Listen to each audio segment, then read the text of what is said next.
आम आदमी पार्टी के मुखिया अरविंद केजरीवाल अब चौतरफा घिर गए हैं।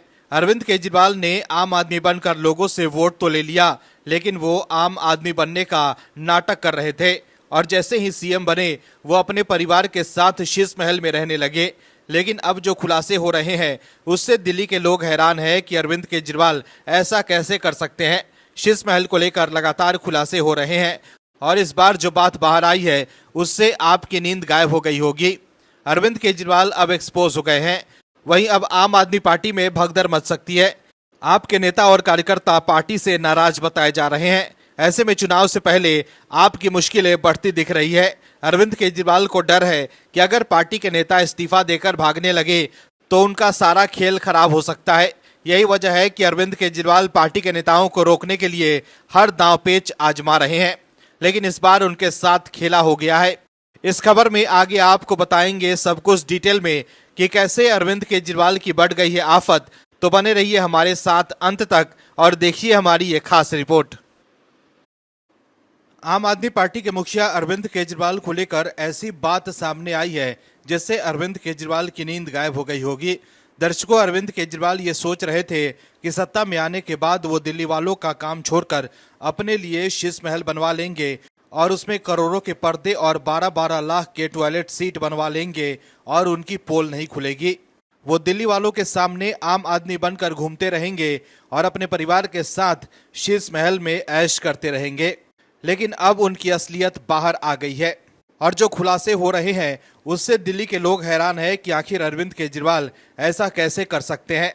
दर्शकों, आम आदमी बनने वाले अरविंद केजरीवाल कितने खास आदमी हैं, इसका खुलासा हुआ तो लोगों के पैरों तले जमीन खिसक गई। शीश महल में अरविंद केजरीवाल ने क्या क्या किया और किस राज को वो छुपा रहे थे, उसको लेकर बड़ी खबर सामने आई है। दर्शकों, याद कीजिए वो दौर जब 10 साल पहले अन्ना आंदोलन के बाद अरविंद केजरीवाल नीली वैगनार कार में घूमते थे और कहते थे कि वो कोई भी सरकारी सुख सुविधा नहीं लेंगे। लेकिन सीएम बनते ही अरविंद केजरीवाल ने कोरोना काल में जनता के पैसों से अपने और अपने परिवार के लिए शीश महल बनवा लिया। लेकिन अब तिहाड़ रिटर्न अरविंद केजरीवाल की जल्द ही मुसीबत बढ़ सकती है। दिल्ली की जनता के सामने जल्द ही अरविंद केजरीवाल का भ्रष्टाचारी चेहरा सामने आने वाला है। दर्शकों, अरविंद केजरीवाल के समझ से दिल्ली की जनता तो मूर्ख है, उसे कुछ समझ नहीं आता है। लेकिन समझने की जरूरत यह है कि अरविंद केजरीवाल और उनकी टीम ने जो घपला किया उस पर से जल्द ही पर्दा गिरने वाला है। दरअसल दिल्ली में होने वाले विधानसभा चुनाव से पहले अरविंद केजरीवाल की नींद उड़ाने वाली खबर आई है। केंद्रीय सतर्कता आयोग ने फ्लैग स्टॉप रोड स्थित शीश महल बंगले के पुनर्निर्माण में कथित अनियमितताओं पर सीपीडब्ल्यूडी से तथ्यात्मक रिपोर्ट मांगी है। ये दावा भारतीय जनता पार्टी के नेता विजेंद्र गुप्ता ने किया है। फ्लैग स्टॉप रोड स्थित इस बंगले में ही अरविंद केजरीवाल बतौर मुख्यमंत्री 9 साल तक रहे थे। बीजेपी इसे शीश महल बताती है और जांच की मांग करती है। नेता प्रतिपक्ष विजेंद्र गुप्ता ने बयान जारी कर कहा है कि उनकी जांच पर केंद्रीय सतर्कता आयोग ने सीएम आवास में अवैध निर्माण और वित्तीय अनियमितताओं की जांच को केंद्रीय लोक निर्माण विभाग के पास भेजा है। तथ्यात्मक रिपोर्ट पर उचित कार्रवाई की जाएगी। विजेंद्र गुप्ता ने बताया है कि इस संबंध में उन्होंने 14 अक्टूबर को सीबीसी को एक शिकायत दी थी। इसमें 6 फ्लैग स्टॉप रोड पर हुए निर्माण की जांच की मांग की गई थी। विजेंद्र गुप्ता ने आरोप लगाया है कि तमाम नियमों को ताक पर रखकर ये निर्माण कार्य किया गया। इसके साथ ही संबंधित मंजूरी भी नहीं ली गई। ये जनता के पैसों का दुरुपयोग और भ्रष्टाचार का मामला है। इस पूरे मामले की जांच होनी चाहिए। विजेंद्र गुप्ता ने बताया कि उनकी शिकायत पर अब केंद्रीय सतर्कता आयोग ने सीपीडब्ल्यूडी से जांच रिपोर्ट मांगी है। वहीं आम आदमी पार्टी ने कहा है कि आवास को लेकर शिकायत करने वाली बीजेपी जितनी चाहे जांच करा सकती है। पार्टी और इसके राष्ट्रीय संयोजक अरविंद केजरीवाल ईमानदार हैं। इसकी वजह से ही अरविंद केजरीवाल देश में सबसे लोकप्रिय निर्वाचित मुख्यमंत्री साबित हुए हैं। आपने आगे कहा कि बीजेपी ने आप सरकार के खिलाफ कई जांच शुरू की, जिसमें पार्टी के वरिष्ठ पदाधिकारियों, मंत्रियों और विधायकों को निशाना बनाया गया, लेकिन एक भी रुपए की गड़बड़ी उजागर नहीं हो पाई। पार्टी ने बयान में कहा कि यह हमारी अटूट ईमानदारी का सबसे बड़ा प्रमाण है। नकारात्मक राजनीति में शामिल होने के बजाय बीजेपी लोगों की समस्याओं को समझने और वास्तविक समाधान की दिशा में काम करने पर ध्यान केंद्रित करना चाहिए। दर्शकों, समझने की बात यह है कि विधानसभा चुनाव से पहले अगर ये बात उजागर होती है तो अरविंद केजरीवाल और आप को बड़ा राजनीतिक नुकसान हो सकता है। कांग्रेस नेता राहुल गांधी को लेकर ऐसी खबर आई है जिससे उनकी मुश्किलें बढ़ती दिख रही है। राहुल गांधी जो संविधान की बात करते हैं वो इस बार ऐसे फंसे हैं कि उनकी चिंता बढ़ गई होगी। दर्शकों, कांग्रेस के नेता राहुल गांधी को लगातार लॉन्च करने की कोशिश कर रहे हैं, लेकिन राहुल गांधी की सियासी लॉन्चिंग नहीं हो पा रही है। राहुल गांधी की लॉन्चिंग हमेशा फेल हो जा रही है, लेकिन इस बार कोर्ट से जो खबर आई है उसके खुलासे के बाद राहुल गांधी के लिए लॉन्च हो पाना नामुमकिन हो जाएगा, क्योंकि अब राहुल गांधी को लेकर सवाल उठ रहे हैं कि जो बात कोर्ट से आई है क्या राहुल गांधी उसे छुपा रहे थे। दर्शकों, राहुल गांधी की नागरिकता के मुद्दे पर सीबीआई जांच कर रही है। दर्शकों, राहुल गांधी की जल्द ही नागरिकता जा सकती है। राहुल गांधी के पास क्या दो नागरिकता है? क्या वो विदेशी नागरिक हैं? क्या कांग्रेस ने देश की जनता को गुमराह किया और एक विदेशी नागरिक को भारत के सबसे बड़ी पंचायत का नेता विपक्ष बना दिया? क्या राहुल गांधी राफेल गांधी हैं? क्या राहुल गांधी पूरी तरह से एक झूठ का पुतला है? ये तमाम सवाल अब उठ रहे हैं। दरअसल कांग्रेस नेता राहुल गांधी एक बार फिर घिरते दिख रहे हैं। कोर्ट से ऐसी खबर आई है जिससे कांग्रेस की नींद गायब हो गई होगी।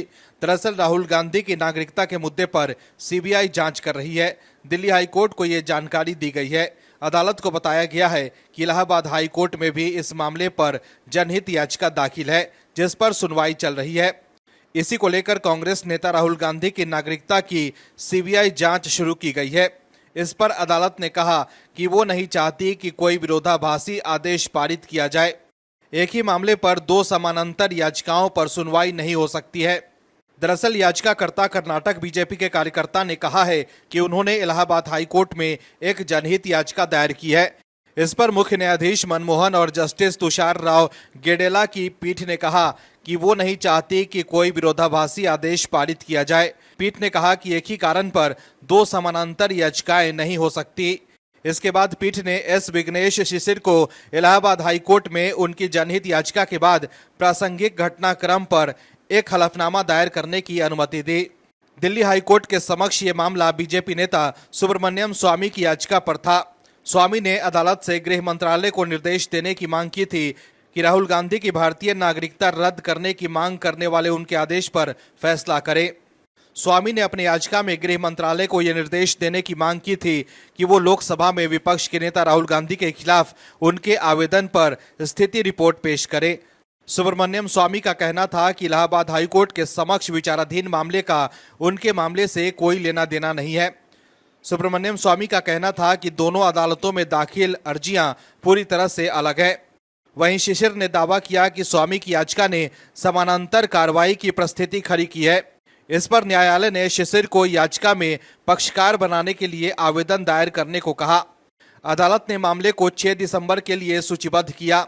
सुनवाई के दौरान शिशिर ने कहा कि उनकी याचिका पर 24 अक्टूबर को इलाहाबाद हाई कोर्ट में सुनवाई हुई थी। इस मामले की जांच सीबीआई कर रही है। मैं भी इस मामले में सीबीआई के समक्ष पेश हुआ और इस संबंध में गोपनीय साक्ष्य प्रस्तुत किया। दर्शकों, अब सवाल है कि क्या राहुल गांधी वाकई लोगों को झूठ बोलकर राजनीतिक रूप से मूर्ख बना रहे थे? अब देखने वाली बात है कि बीजेपी इस मुद्दे को आगामी शीतकालीन सत्र में कैसे उठाती है, क्योंकि याचिकाकर्ता बीजेपी के नेता ने दावा किया है क्योंकि उन्होंने सीबीआई को राहुल गांधी के खिलाफ सबूत दिए हैं। ऐसे में अब इस मामले पर राहुल गांधी की मुश्किलें बढ़ सकती है। शराब से लेकर दवा तक सब जगह आपकी सरकार ने भ्रष्टाचार कर दिया है।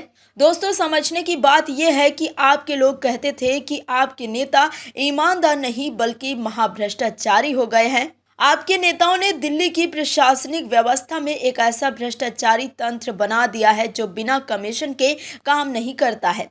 दोस्तों, समझने की बात यह है कि आप आई थी व्यवस्था परिवर्तन के लिए, लेकिन किया क्या? सिर्फ भ्रष्टाचार। आपका एक और भ्रष्टाचार सामने आ रहा है। दरअसल दिल्ली की एंटी करप्शन ब्रांच ने दिल्ली स्वास्थ्य सेवा महानिदेशालय और दिल्ली स्वास्थ्य सेवा के साथ वर्तमान और पूर्व अफसरों पर भ्रष्टाचार निवारण अधिनियम में एफआईआर दर्ज करने की सिफारिश की है। एसीबी ने नियमों का उल्लंघन कर चल रहे 135 अस्पतालों की जांच रिपोर्ट में ये सिफारिश की है। इसी साल 25 मई को दिल्ली के विवेक विहार स्थित नवजात शिशुओं के नर्सिंग होम में आग लग गई थी। इस हादसे में 7 शिशुओं की आग में जलकर मौत हो गई थी। इस हादसे की जांच में कई नियमों के उल्लंघन की जानकारी मिली थी। इसके बाद उपराज्यपाल ने एसीबी को गहनता से इस मामले की जांच करने के निर्देश दिए थे। एसीबी ने 2 चरणों में कुल 146 नर्सिंग होम की जांच की। इसमें 135 नर्सिंग होम में खामियां पाई गई। ये खामियां नर्सिंग होम संचालक, एमसीडी, दमकल एवं स्वास्थ्य सेवा से जुड़ी हुई है। रिपोर्ट के अनुसार कई नर्सिंग होम के रजिस्ट्रेशन नवीनीकरण के आवेदन 6 माह से 1.5 साल तक संबंधित विभागों में पड़े रहे। रिपोर्ट में कहा गया कि ऐसा लग रहा है कि आपत्तियां बिना भौतिक सत्यापन के ऑफिस में बैठकर लिखी गई हैं। ये अनियमितता बिना अधिकारियों की मिलीभगत के संभव नहीं है। नर्सिंग होम ने एमसीडी में इमारत का नक्शा अनुमति लेने के लिए जमा कराया था। कई नर्सिंग होम के नक्शे में बेसमेंट का उल्लेख नहीं था, लेकिन निरीक्षण के समय वे बेसमेंट का इस्तेमाल मरीजों के लिए कर रहे थे। इसके अलावा कई आवेदन महीनों से बिना किसी कारण के लंबित पड़े हुए थे। दोस्तों, आपके नेता कहते थे कि जी हम सिर्फ भ्रष्टाचार को दूर करने आए हैं, लेकिन उन्होंने दिल्ली को कट कमीशन वाली सरकार बनाकर रख दिया है और आतिशी भी उसी नक्शे कदम पर चल रही है। 10 साल पहले अरविंद केजरीवाल जब सत्ता में आने के लिए संघर्ष कर रहे थे, तब वो कहते थे कि हम दिल्ली की सभी समस्याओं को दूर कर देंगे, लेकिन सत्ता में आने के बाद उन्होंने कुछ नहीं किया सिवाय अपने लिए शीश महल बनवाने के। दिल्ली के लोग साफ हवा में सांस भी नहीं ले पा रहे हैं और यमुना भी साफ नहीं हुई, लेकिन आपकी सरकार भ्रष्टाचार के आरोपों से घिरी हुई नजर आ रही है। हालांकि इस बार के दिल्ली विधानसभा चुनाव में दिल्ली की जनता आपको अपने वोट से जवाब जरूर देगी। इस बार दिल्ली में जो माहौल है उससे साफ है कि आपकी विदाई तय है। यही वजह है कि अरविंद केजरीवाल दिल्ली के लोगों को फ्री सेवाएं बंद होने का डर दिखा रहे हैं। केजरीवाल और आपके नेता कह रहे हैं कि अगर बीजेपी सत्ता में आ गई तो फ्री सेवाएं बंद कर देगी। हालांकि बीजेपी कह रही है कि फ्री की सेवाएं जारी रहेंगी। ऐसे में इस बार आपके लिए सत्ता में वापसी करना मुश्किल हो सकता है। आम आदमी पार्टी के तमाम बड़े नेता और अरविंद केजरीवाल क्यों पद यात्रा कर रहे हैं और क्यों जनता के बीच जा रहे हैं, ये बात अब धीरे धीरे बाहर आ रही है। दर्शकों, इस बार दिल्ली विधानसभा चुनाव से पहले आम आदमी पार्टी की स्थिति डामाडोल है। अरविंद केजरीवाल भी समझ गए हैं कि इस बार सत्ता तक पहुंचना काफी मुश्किल है। वहीं अब आपको लेकर एक और बुरी खबर आई है। दर्शकों, आपके साथ आगामी चुनाव में बड़ा खेल हो सकता है। दरअसल आगामी विधानसभा चुनाव में आम आदमी पार्टी को कार्यकर्ताओं और नेताओं के बीच चल रहा मनमुटाव भारी पड़ सकता है। वहीं खबर के मुताबिक आम आदमी पार्टी के मुखिया अरविंद केजरीवाल अपने कार्यकर्ताओं और पार्षदों में चल रहे मनमुटाव को खत्म करने में जुटे हुए हैं।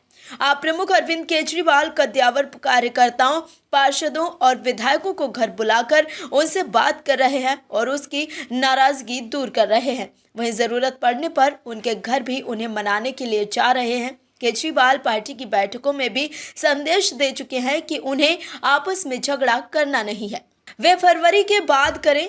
फिलहाल चुनाव पर ध्यान दें। ये समझें कि हर सीट पर केजरीवाल चुनाव लड़ रहे हैं। बता दें कि दिल्ली का ये विधानसभा चुनाव आम आदमी पार्टी के लिए अहम है। 2 बार पूर्ण बहुमत से दिल्ली में चुनाव जीतने वाली आप इस बार आशंकित है। उसकी आशंका का कारण भ्रष्टाचार का वो गंभीर आरोप है जो पार्टी के नेताओं पर लगा है। खुद पार्टी प्रमुख अरविंद केजरीवाल भी इससे अछूते नहीं हैं। केजरीवाल तिहाड़ जेल में 177 दिन यानी लगभग 6 महीने रहकर जमानत पर बाहर आए हैं, इसीलिए भी आप इस बार चिंतित हैं। Bureau report, OMH news. और भी वीडियोस देखने के लिए चैनल को सब्सक्राइब करें और बेल आइकन को दबाएं।